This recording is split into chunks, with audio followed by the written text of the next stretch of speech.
இப்போ நீங்கள் பார்த்துட்டு இருக்கிறது மிராக்கல் கார்டனோட பார்ட் 2 வீடியோ தான். நாங்கள் உள்ள என்ட்ரான கேட்டில் ரைட் சைடில் எமிரேட் ஃப்ளைட்ஸ் இருந்துச்சு. ஏற்ற மாதிரி இருந்த இந்த இடத்துல நிறைய பேர் உட்காந்து சாப்பிட்டுட்டு இருந்தாங்க. அதுக்கப்புறம் ரெஸ்ட் எடுத்துகிட்டு இருந்தாங்க. என் பசங்க மேலே போகலாம், போய் இந்த ஃப்ளைட்டோட ஃபுல் வியூ பார்க்கலாம் அப்படின்னு சொல்லி ஒரே டார்ச்சர். அவங்க தான் கூப்பிட்றாங்கன்னா நாங்களாவது கேட்டுட்டு போயிருந்துருக்கலாம், இந்த வழியாக மேலே போகலாமா போகக்கூடாதா அப்படின்னு. அது எதையுமே கவனிக்காமல் நாங்களும் சரி இவங்க கூப்பிட்றாங்கன்னு விட்டுன்னு மேலே போயிட்டு இருந்தோமா. இதுதான் ஃபஸ்ட் டைம் வேறு. அங்கே போய் கேட்டால் அதோட முடியுது, மேலே போகணும் அப்படின்னா கீழே இறங்கி நீங்கள் வேறு வழியாக தான் போகணும் அப்படின்ட்டானுங்க. இந்த சைடில் போக முடியாதான், வாங்க ரிட்டன் போகலாம் அப்படின்னு சொல்லி கூப்பிட்டா இல்லை நாங்கள் கடைசி வரைக்கும் போய் செக் பண்ணி தான் பார்த்துட்டு வருவோம்னு சொல்லி 2 பேரும் முன்னாடி போயிட்டாளுங்க. சொல்ல வேண்டியதானே இங்கே பாதை இல்லை என்று. நான் எங்கு போனாலும் பொத்தி கொண்டு பேசாமலே பின்னால் வருவீர்களா லகட பாண்டியா?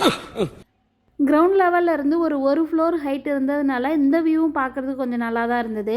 பார்த்துட்டு ரிட்டன் ஸ்டார்ட் பண்ண அதே இடத்துக்கு வந்தோம். இது ஃபுல்லாக அம்பர்லா வச்சு டெக்கரேட் பண்ணியிருந்தாங்க. ரொம்பவே நல்லா இருந்தது இந்த வே. ஆனால் வெயில் தாங்க முடியல, இங்கே கொஞ்சம் கூட ஏசி இல்லை அப்படின்னு சொல்லி 2 பேரும் ரொம்ப புலம்ப ஆரம்பிச்சிட்டாங்க. இந்த வெயிலில் ஒரு இடத்துலேருந்து இன்னொரு இடத்துக்கு அவங்கள ஃபோட்டோஸ் எடுக்கிறதுக்கு கூட்டு போகிறதே ரொம்ப பெரிய வேலையாக போயிடுச்சு. மணிக்கு உண்டு இதையே மூடி வச்சிருக்காங்க, டைம் வேஸ்ட் ஆயிருமே. சரி, ஹாய் சொல்லுங்க. வெயில் கொளுத்தது இல்ல நாக்கு வறண்டு வரக்காஞ்சு கிடக்கு. ஏதாச்சும் ஐஸ்கிரீம் வாங்கி கொடுப்பான்னு சொல்லி நாங்களும் ரொம்ப கெஞ்சிட்டே இருந்தோமா. ஆல்ரெடி சளி பிடிச்சிருக்கு அது இதுன்னு காரணம் சொல்லிட்டு என்ன பண்ணிட்டு இருக்கான்னு பாருங்க. எவன்டா அது? ஐ நம்ம தானா? ரொம்ப அழகா இருக்கும். அழகில சாருக்கு அன்னைக்கு டஃப் கொடுப்போம் போலி. ஐயோ எனக்கே வெட்மாத் எங்க காணும். கோ அழகண்டா நீ. ஐஸ்கிரீம் வாங்கி தர சொல்லி கேட்டால் அந்த செடியை எடுக்கிறேன், பூவை எடுக்கிறேன், கொடியை எடுக்கிறேன், மரத்தை எடுக்கிறேன்னு சொல்லிட்டு ஒன்றா வீடியோ எடுக்கிறாங்களே தவிர நாங்கள் கேட்டதை மட்டும் வாங்கி தரவே இல்லை. நாங்களும் ரொம்ப நேரமாக பின்னாடி நின்று கெஞ்சி பார்த்துட்டே இருந்தோமா. சரி வாங்க இந்த மஷ்ரூமை வேடிக்கை பார்த்துட்டு அதுக்கப்புறம் வாங்கி தரேன் அப்படின்னு சொல்லி இந்த மஷ்ரூம்குள்ளே கூட்டிகிட்டு போனாங்க. அங்கே போனால் வெயில் ரொம்ப ஓவராக இருந்தது. சரி போனதுக்கு அங்கே நின்று ஒரு ரீல்ஸ் எடுக்கலாம் அப்படின்னு சொல்லிட்டு எங்கள் கேமராமேனான பிரணீத்தாட்ட சொல்லிட்டு ஒரு ரீல்ஸும் எடுத்தோம். இந்த மஷ்ரூம் எல்லாமே பார்க்குறதுக்கு ரொம்ப அழகாக இருந்ததா. ஒன்றா தனித்தனியாக போய் பார்க்கணும் அப்படின்னு ரொம்ப ஆர்வமாக தான் இருந்தது. ஆனால் அடிக்கிற வெயிலை பார்த்தா எழுந்திரிச்சு இந்த வெயிலில் நின்று போய் எப்படி நம்ம பார்க்குறது, ஃபோட்டோ எடுக்கிறது அப்படின்னு யோசிச்சுட்டே இருந்தோம். அப்போ அந்த மஷ்ரூமை பார்த்து முடிச்சதுக்கப்புறம் ஒரு வழியாக எங்களுக்கும் ஐஸ்கிரீம் வாங்கி கொடுத்துட்டாரு. அந்த ஐஸ்கிரீமை உட்காந்து ஒரு நிழலில் பொறுமையாக சாப்பிட்டுட்டு நாங்கள் 2 பேரும் எந்திரிச்சு வந்தோமா. இவளுக்கு ஐஸ்கிரீம் கப்போடையே உள்ளே வந்தாச்சு. நாங்கள் உள்ளே வந்ததுலேயே இந்த மிக்கி மவுஸ் இருக்க ஏரியா தான் எங்களுக்கு ரொம்ப பிடிச்சிருந்துச்சு. என்ன காரணம்னா இங்கே மட்டும் தான் கொஞ்சம் வெயில் கம்மியாக இருந்தது. அந்த மாதிரி அவங்களோட செட்டு போட்டிருந்தாங்களா. ஸோ அந்த இடத்துல தான் கொஞ்சம் ரொம்ப நேரம் நாங்கள் நின்றுட்டு இருந்தோம்.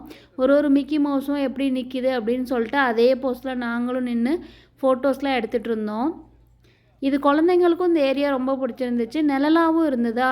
அதனால் இதில் தான் கொஞ்சம் அதிக நேரம் நாங்கள் டைம் ஸ்பெண்ட் பண்ணோம். இது எல்லாமே டக்குன்னு ஃபோட்டோ எடுத்துகிட்டு வெளியில் வந்துட்டு இருக்க மாதிரி தான் இருந்தது. கொஞ்சம் சம்மர் இல்லாத டைமில் ஜனவரியில் அந்த மாதிரி பிளான் பண்ணால் ரொம்ப நல்லாயிருக்கும். ஆனால் இந்த டைம் ஏப்ரல் ரொம்ப கஷ்டமாக இருக்குது. இப்போ நாங்கள் ஒரு ஹாஃப் வீக் கிட்ட வந்து சுற்றி பார்த்து முடிச்சிட்டோம். நாங்கள் எந்த கேட்டில் என்ட்ரு ஆனோமோ அதுலேருந்து ஸ்ட்ரைட்டாக போயிட்டு ரைட்டில் இருக்க ஏரியா ஃபுல்லாக கவர் பண்ணிவிட்டு அகைன் அதே என்ட்ரன்ஸ்க்கு வந்துட்டோம். இங்கே எங்கள் மேடம் என்ன பண்ணிகிட்ருக்காங்கன்னா டிஷ்யூ எடுத்து அதை தண்ணியில் நனைச்சிட்டு ஃபேஸில் வந்து வச்சு டச்சப் பண்ணிகிட்ருக்கா. வெயில் அதிகமாக இருக்குது, முகம்லாம் எரியுது அப்படின்னு சொல்லிட்டு அதை வச்சு எடுத்துகிட்டு இருந்தாங்க. பார்க்கு ஃபுல்லாகவே நல்ல க்ரீனரியாக பார்க்க ரொம்ப ப்ளசண்ட்டாக நல்லா இருந்தது. அதே மாதிரி தண்ணியும் நிறைய இருந்தது. நிறைய ஃப்ளோட்டிங் வச்சுட்டு இருந்தாங்க. பட் என்ன தான் நல்லா க்ரீனாக இருந்தாலும் வாட்டர் ஃப்ளோட்டிங் இருந்தாலுமே வெயில் வந்து ரொம்ப அதிகமாக இருந்தது. நாங்கள் ஏப்ரலில் போயிருந்தோம் ரம்ஜான் ஹாலிடேஸில். ஏப்ரல்லேருந்து ஒரு அக்டோபர் வரைக்கும் துபாய் ட்ரிப்பு பிளான் பண்ணாமல் இருக்கிறது நல்லது தான். ஏன்னா அந்த டைம் வெயில் ரொம்ப ஜாஸ்தியாக இருக்கும். நாங்கள் ஏன் இந்த டைம் போனோன்னா என் ஹஸ்பண்ட்க்கு எக்ஸிபிஷன் ஒர்க்கும் இருந்தது. ஸோ 2யுமே ஆஃபீஸ் ப்ளஸ் பர்சனல் 2 ஒர்க்கும் முடிச்சுட்டு வரலான்னு சொல்லி தான் நாங்கள் இந்த டைமில் பிளான் பண்ணிட்டோம். இந்த வீடியோஸ் ஃபுல்லாகவே மெஜாரிட்டி இவங்க 3 பேர் தான் தெரிவாங்க. ஏன்னா நான் தான் இந்த எல்லா வீடியோஸுமே எடுத்துகிட்டு இருந்தேன். இவர்கிட்ட கொடுத்து வீடியோஸ் எடுங்க நான் முன்னாடி போகிறேன் அப்படின்னு சொன்னோன்னா தான் இவர் உட்காந்து செடி கொடி மரம் இதெல்லாம் எடுத்துகிட்டே இருப்பார். என்ன கவர் பண்ண சொன்னால் அதை தவிர மீதி எல்லாமே பக்காவாக கவர் பண்ணி எடுத்துகிட்டு இருப்பார். அதனால் நானே மோஸ்ட்லி இருக்க எல்லா வீடியோஸ் ஃபோட்டோஸ் இது எல்லாமே நான் தான் எடுத்தேன் இந்த ட்ரிப்பு ஃபுல்லாகவே.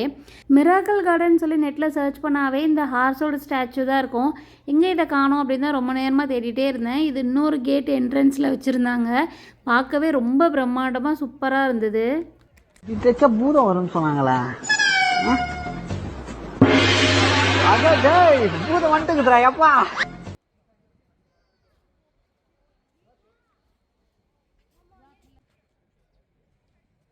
அப்படியே அந்த பூதத்தெல்லாம் கிராஸ் பண்ணி வந்தோன்னா இந்த ஸ்டாச்சு எல்லாமே மூவிங்கில் இருந்தது. இதில் இருக்க எல்லா பிளான்ட்ஸுமே வந்து அப்படியே லைவ் பிளான்ட்ஸ் தான். அதை வச்சே உள்ளே ஃபுல்லாக டெக்கரேட் பண்ணியிருந்தாங்க. இந்த லைவ் பிளான்ட் எப்படி வச்சுருக்காங்க, அதுக்கு வந்து வாட்டர் எப்படி ஸ்ப்ரே பண்ணுறாங்க, அதெல்லாமே நின்று பார்த்துட்டு இருந்தோம். ரொம்ப நல்லா இருந்தது எல்லாமே பண்ணியிருந்தது.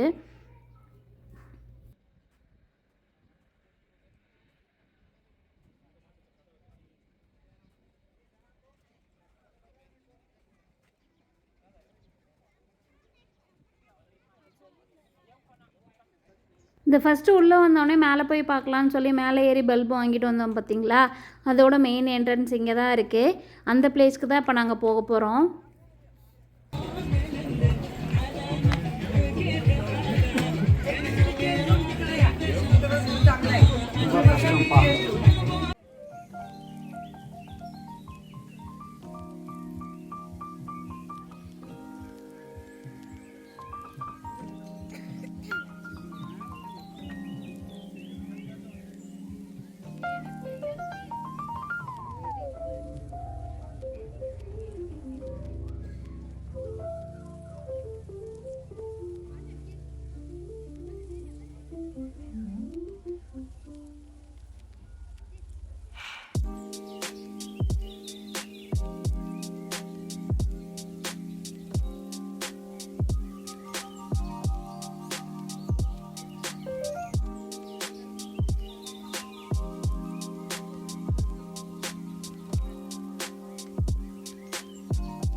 இங்கே பாருங்க,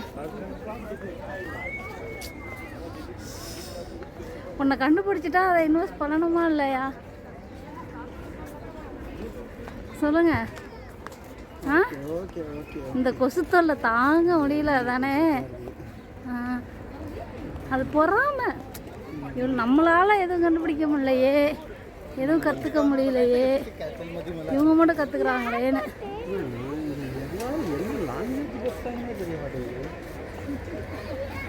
நான் வச்சுருக்க மொபைல் வாங்கி 1.5 வருஷம் ஆகிடுச்சு. ஆனால் இதில் இந்த டியூயல் கேமரா ரெக்கார்டர் ஆப்ஷன் இருக்குது அப்படின்றதே இந்த மிராக்கிள் கார்டன் வந்து தான் நான் கற்றுக்கிட்டேன்னா. ஸோ அதுலேருந்து இதே வீடியோவை எடுத்துகிட்டு இருந்தேன். அதை பற்றி தான் நாங்கள் பேசிட்டு வந்துட்டு இருந்தோம். லாஸ்ட் வீடியோலேயும் நான் சொல்லியிருப்பேன், இந்த ஆப்ஷன் இப்போ தான் நான் கற்றுக்கிட்டேன், அதனால தான் எல்லா வீடியோவும் இதே மாதிரி பண்ணிகிட்ருக்கேன் அப்படின்னு சொல்லி. அதே அளப்பறை தான் இந்த ஒரு 2 வீடியோஸ்லேயும் நான் பண்ணிகிட்ருக்கேன். அதை தான் நானும் என் ஹஸ்பண்டும் பார்த்து சிரிச்சிட்டு வந்துட்டு இருந்தோம். பின்னாடியும் ஹார்டின் இருக்குது, முன்னாடியும் ஹார்டின் இருக்குது அப்படின்னு சொல்லிட்டு. நான் நிறைய ஷார்ட்ஸில் பார்த்துருப்பேன், எப்படி இந்த டியூயல் வீடியோ வந்து ஷூட் பண்ணுறாங்க, தனித்தனியாக பண்ணி அட்டாச் பண்ணுவாங்களா அப்படின்னு சொல்லி யோசிச்சிருக்கேன். ஆனால் என்னோடய ஃபோன்லேயே இந்த ஆப்ஷன் இருக்கும் அப்படின்றத நான் ஒரு தடவை கூட யோசிக்கவே இல்லை. அதை சரியாக நான் ஆப்ரேட் பண்ணி பார்க்கலையோ என்னவோ தெரியல. இப்போ 1.5 வருஷத்துக்கு அப்புறம் தான் கற்றுக்கிட்டோன்னே ஒரே ஜாலி. பாய் பாய் மிராக்கிள் கார்டன் சொல்லுங்கள். ஆறா இங்கே பார்த்து சொல்லு.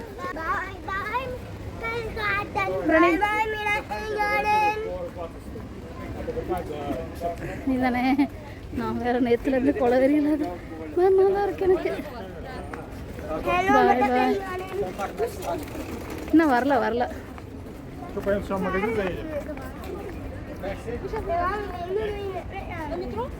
இவளுக்கு 2 பேரும் புலம்புறத நிறுத்திட்டாளுங்க பத்தியா. பாய் பாய்.